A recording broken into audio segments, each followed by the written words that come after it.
Hello and welcome back again to Richmond Plays Games, the Stationeers playthrough.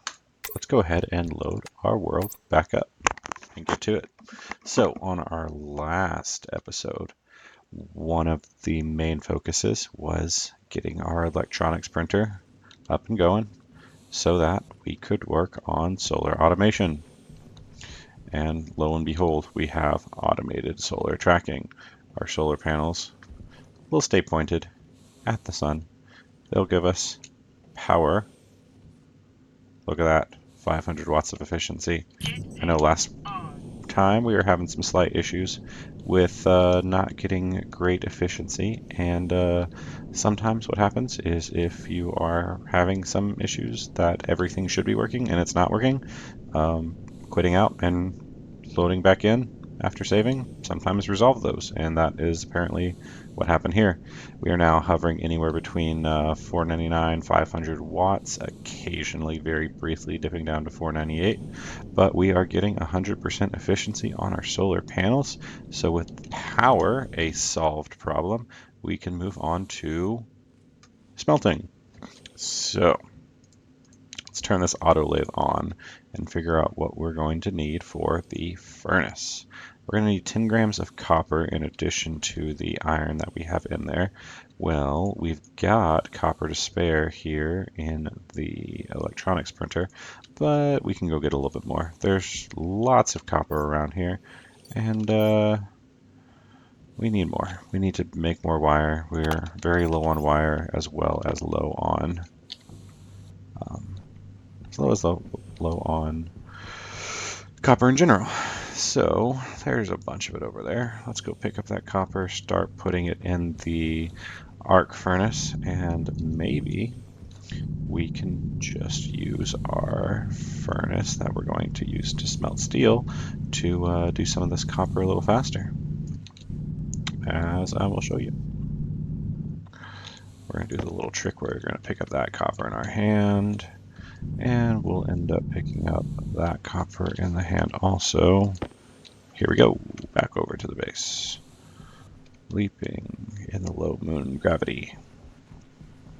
Okay, so let's go ahead and insert some copper. Turn it on and go to town. Not very much battery left in that small battery. Will not get us very far once nighttime rolls around. That's okay. Let's start dropping our copper off here. And we might just need to go find some coal. Because if we're going to smelt steel, we're going to need coal. The key to steel smelting in real life and in Stationeers is that you smelt a hydrocarbon in with your steel, or with your iron, and you get steel. I am not a metallurgist, so I couldn't tell you the finer points of how various types of hydrocarbons interact with various types of irons and what other elements in there will get you what properties. But I do know that this much, that a hydrocarbon and iron make steel. Specifically in Stationeers, it is done in a 3-to-1 ratio of iron to your hydrocarbon. So that means 3 iron stacks and 1 coal stack is the easiest way of doing it. Since I have my 50-gram mining yields mod on, which I personally very much so enjoy, because we talked about the fact that the moon is not exactly the most intriguing of landscapes. As you go around, there are some hills, some craters, and that's about it. There's really nothing to see here on the lunar surface, so there is not much reason to go out and about exploring. So the less time that you have to be out looking for that, last little bit of gold that you need, and the more time you actually get to spend using that gold to build the cool logic gates that you need to build, or smelting it with silver in order to make that perfect alloy to finish off your hard suit, or the last thing you need for your spaceship even. Yes, you can build a spaceship in this game. Actually, hold up. Let's turn that arc furnace off. Kind of made a mistake there starting that. And we'll go ahead and finish it. Lean into this, kid. We really do not need to. See what I mean about kicking stuff? I said that, I think, last time, or maybe it was the time before that. Stuff will roll around because physics. We are going to drop off this iron over here. And we are probably going to place some more iron frames because we're starting to get a little crowded over here, and I might just start investing in building some lockers as well so that we can store all of our stuff in a little bit more of an organized fashion. Let's go ahead and put that iron back into the auto lathe, smelt another stack of copper for the time being, even though for the moment we should be good with just what we have for a furnace. That'll take a little bit to create, so let's go ahead and put our tool belt back on, get out our iron frames, and work on getting our smelting set up. Another thing that we might do if there's time is I might go through and show you guys how stackers work so that we can make our manufacturing a little more organized so we don't have lots of things just spitting out randomly all over our working space. Now, for your smelting setup, you do want a little bit of room to work with. You don't need a ton, and the basic furnace really, it actually does not have to be built on top of a framework at all. You can just put it off into the middle of nowhere if you want to. There's no requirement for it to actually be on a iron frame in order for a furnace to be placed. It's a free placement item. That being said, having it in a specific orientation relative to a frame will make life a little bit easier when you start trying to do other stuff with the furnace.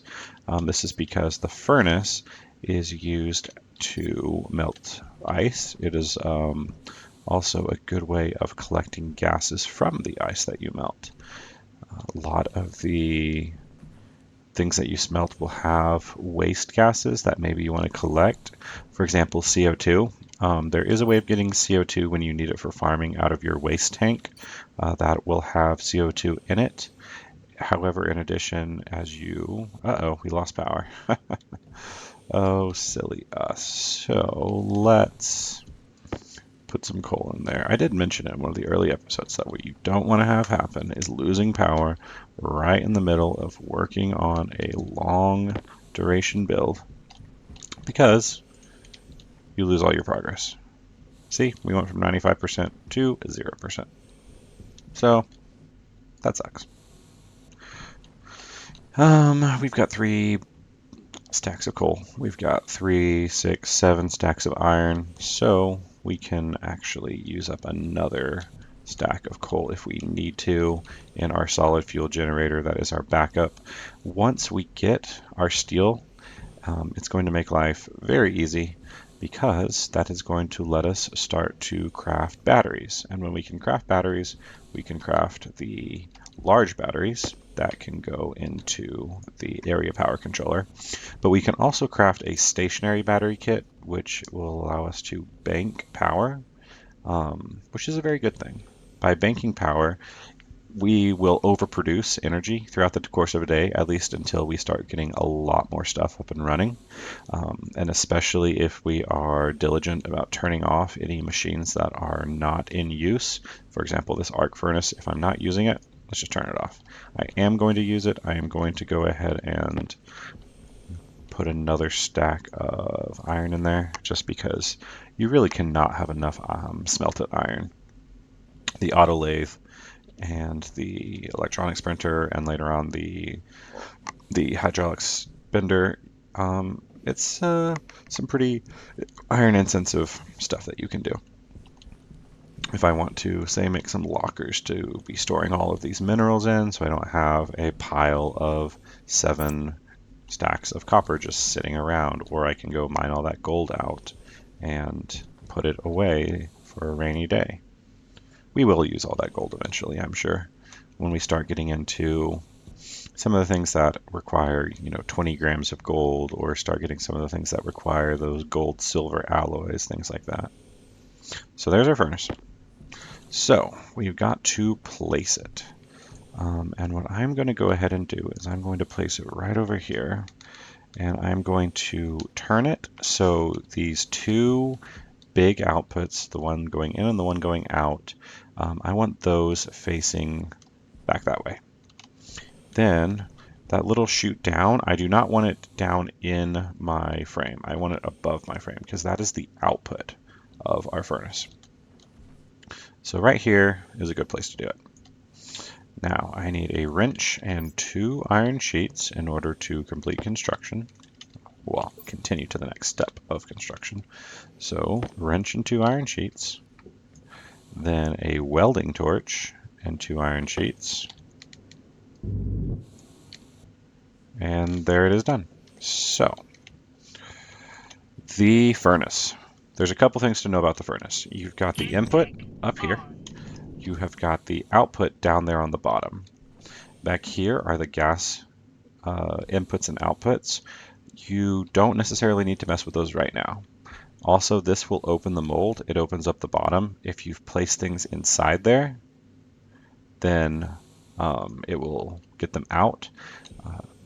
If you just need to release all of the things that you've put in it, you can open the mold. And then once you get this thing hot and you have something ready to be ejected that has been smelted, you can also use that same lever. Just make sure you close it back up afterwards so that as you inject ingredients, they don't fall right through. So I had mentioned earlier on one of our previous episodes that the ices that you can gather, the oxite and the volatiles, are something that we will need. The oxite is a kind of a pale blue. This is the volatiles. It's that bright reddish pink color. It's easy to spot from a distance. This is oxite. I'm going to go ahead and just grab a stack of silver. Maybe 2. I'll grab 2 stacks. Yeah, I'm just going to grab a bunch of silver. There's really no harm in having silver now. In fact, I might just dig this out and expose any more silver so that if I need to come back around and find more, I don't have this buried and hidden so that I don't spot where there is silver later. Silver is not something that you really need early on, but is something that you will need later on. So I've got my oxite and I've got my volatiles. Now these are ices, which means that if you have them in an unprotected location during the day, you will lose them. They do not melt because there is technically no atmosphere for them to melt in. Technically they sublimate into the vacuum. It has to do with pressure differentials and things that are beyond my rudimentary single college physics class understanding. But what we do with these ices is that while it is nighttime, or you can also build something to shade your furnace, which I might do at some point. That'll be a later episode. I'll show you how to build like a really comprehensive smelting setup that has stored gases and you never have to worry about actually dropping in exactly what you need and stuff. But for right now, what we're going to do is we are going to gather up the iron and the coal that we're going to need. So once again, 3 stacks of iron, 1 stack of coal. It's a 3-to-1 ratio on iron and coal. And since we were putting in 50, 50, 50, and 50, that's 200 total units of resources. We'll actually get 200 grams of steel out of this deal. We just need to put it in this specific ratio. Now, as far as actually making our furnace work, the way that you do it is you will drop ices into the top of that, and once you drop something into it, you can activate the furnace and it will melt them. Very important. Don't just drop all of your ice into the furnace. This is one place where this 50 gram yield mining mod that I have turns out to not be such a great idea because you don't need 50. In fact, when it comes to the volatiles, you need 2. That third one, back in the bag. The oxide, which is 90% oxygen, 10% hydrogen, you need 1. It is H2 plus O2 is the chemical reaction, and it is H2 plus O2 in a 2-to-1 ratio of 2 moles of H2 for every 1 mole of O2. And the way that we're going to do that is we're going to put 2 ice volatiles in there. Then we're going to press the activate button twice to melt them both. This will prime it with a bunch of hydrogen. Then we will drop in the oxide. Wait a second. Am I doing this wrong? No, we're good. Forget I said anything. So let's go. If you start putting in a whole bunch in there, then it is going to get really, really ridiculously hot. So we put the volatiles in there. Now we put the oxide in there. Oh, I gotta push it twice because I put in 2 units of volatiles. Then we put in the 1 unit of oxygen, we activate it, and suddenly we have combustion. We have immediately and dramatically increased the temperature and pressure. Temperature is really what we want. Each ore is going to have a target range of both temperature and pressure that it wants in order to be able to smelt. Right now, we actually could smelt this iron into an iron ingot. We can continue to add iron in there, and it takes a bit to process it. So as you drop things into the top of your furnace, you could also put them in your hands and drop them in like that. You could actually just smelt them. Now you'll notice that this temperature is going down. I might have been dilly-dallying too long, and I might have missed my window to actually get this to work. Having only 2 units of volatiles and 1 unit of oxide is about the bare minimum you need for getting it hot enough to smelt your steel. You can do a little more to get it a little hotter. You need it at least 600 Kelvin, I believe, is the minimum for smelting steel. The pressure is a much wider range. There are lots of resources out there online, the Stationeers wiki, as well as many guides on Steam that have exactly the different pressures you need on the furnace in order to smelt the different ores and alloys. But for steel, it is at least 600 Kelvin. So let's go ahead and grab the rest of this because we might be able to get another stack of steel right now. We'll see. It might, because as we put more in there, it will actually decrease the temperature. I don't think we're going to have enough temperature left. Yeah, this is going to take us down below 600 Kelvin. So I am just going to open the mold back up and pick that iron back up. And if you have mixed something in there, like if I had put the carbon or the coal in there, it would actually put out something called a reagent mix, which is, it would be a mix of the hydrocarbon and the iron that cannot be individually recovered without building a special type of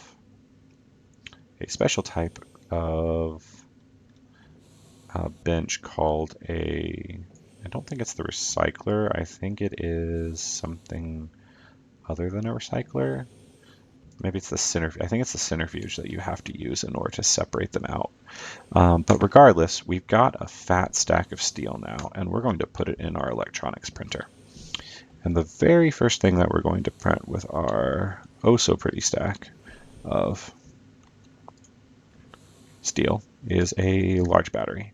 We are kind of getting low on gold. We might need to go grab some of that gold over there and smelt it, which we can do. And in fact, we might see about doing the gold in there. I don't think it's hot enough right now. I might have to reference one of the guides about the proper temperature for smelting steel. In fact, I don't think we're going to get to it right now anyway. So there's a large battery. We'll go ahead and slap that large battery in there. It is going to have to charge, but it's going to get that charge immediately thanks to, well, there's no coal left in there, but we are directly in sunlight. So we are going to get plenty of charge off of the 3 solar panels that are all set up in beautiful full sunlight thanks to our solar tracking. There's a small battery over there that we can use for any of our electronics, our tools, for example, our mining drill. Actually, if I can show you here, if you open up the mining drill, you've got a battery with a charge. And all sorts of other tools require batteries, such as your hand drill. Let's turn some of this non-essential stuff off for now. And let's go to, on the electronics printer, the next thing we'll want to build is this kit battery. This is the stationary battery, and we are just shy on gold. So what I'm going to do is I'm going to come over here. We're just 1 gold shy, so I'm just going to mine 1 full stack of gold because that's all I get out of these. And I'm going to put said stack of gold in there. I'm going to wait for 1 to smelt, and I'm going to just turn it off. It's going to kick my 1 smelted gold ingot out, and I can build my stationary battery kit. I don't have to worry about sitting there waiting to turn it off because there is not enough gold in order to, there's not enough gold in order to keep going. We'll go ahead and shut off the electronics printer and take our stationary battery over here. Now, the stationary battery, it has a output. The side that has the single in, that is your input. On the other side, there's an output and a there is both an output and a data port. So we're going to put the battery just like this. Yeah, just like that. And now we are going to redo our wiring a little bit here, because we want, before we go into this area power controller and that area power controller, we want to hit the battery first. I'm also going to rework how my generator is. I want it to go into the input of the stationary battery. I might have enough wire as is to do this. I might not. I'm not sure, but I do know that we are going to remove this. We're going to remove this, and we're going to take our wire. We're going to take it. Sometimes it can be a bit difficult to maneuver in these close quarters in here. All right, so put a corner there, put a corner there, boom. We have got our solar panels into our stationary battery. We can go ahead and flip that on switch on. Now it will show our battery. Just like the area power controller, it'll use blinking light codes to show your status. It will fill up as it gets charged, going to blue at the top. If it is blinking this way, it means it is being charged, but there is no load on it. If it was blinking differently, it would be different. I think stationary batteries have a slightly different pattern than area power controllers do, but that's neither here nor there. So the way that we are going to wire this up, is we are going to have it coming out of the stationary battery output and hitting our APC and our other APC. That means that it's going to come in, charge the battery, and come out of the battery, charge those. It will act as a pass-through if the load on the output is greater than what its input is. It's not going to charge that battery at all. It's just going to pass everything straight through it. But if it is receiving more than what it is calling, or than what the load is on the output, it'll charge the battery, which is what it's doing right now because it is blinking blue. So we know that we are actually a net gain on power. And we knew we would do that because all we've got on the load right now is just the automated solar tracking, which does not use up much power at all. And then we have got all of our manufacturing equipment turned off. So even though this APC is turned on, there's really not much load to speak of on there. That's our silver. Need to remember that that's over there. And maybe I'll find somewhere to put that. But now we are establishing a nice solid foundation for our base, in the sense that when this starts charging, we can bank that battery day after day. Every single day that we end up with a net greater amount of power coming in than we do have power going out, we are going to increase the charge on our battery. So that means we could go absolutely wild with printing a whole bunch of stuff on our electronics printer or arc furnace smelting, and we would not run out of power. We might drain our battery a little bit, but we would still have power that would fill back up at nighttime. I'm sorry, during the daytime. That being said, it is easily possible to put yourself into a power deficit. If that happens, either reduce your power consumption by making sure to go back and start turning stuff off, or build more solar panels. The reason why I've got all these extra slots here, I am leaving myself room to grow. In fact, I will almost certainly, before too long, extend this out to 10 solar panels, and I'll probably go ahead and replace all of this wiring with heavy cable because it can stand a much higher amount of power. One of the things I want to do also is to deconstruct this solid generator from right here and probably go back here and construct it and put it like right here and have it feed into the stationary battery input. So if I'm in a situation where my power production needs a shot in the arm, I can slap some coal into that solid generator and I can give myself kind of just a little coal burning injection when it comes to our power consumption. So that's that. We can go ahead and drop that for a second, pick up our arc welder, put the iron sheets in our hand, construct that,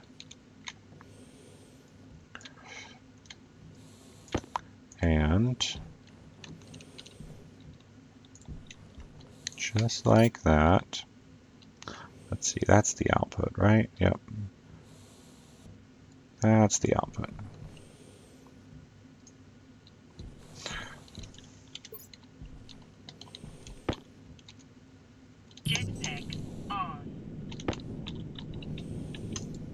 Probably could have done this in a bit more of an efficient manner. I don't plan on needing this setup, and actually at this point it's probably a real bad idea to be using regular cables. I'm not sure exactly what the output of a solid fuel generator is, but I'm guessing by the time I had any more solar panels, I'm coming really close to pushing that 5 kilowatt limit when I've got my solid fuel generator as well as my solar panels on.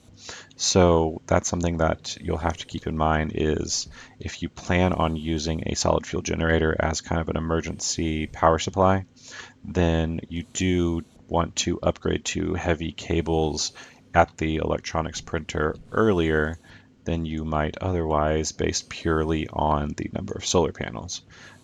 That would be the cable coils right there. That is half a gold and half a copper, half a gram each, for each heavy cable coil. So the next step is I will probably go through and add some more solar panels.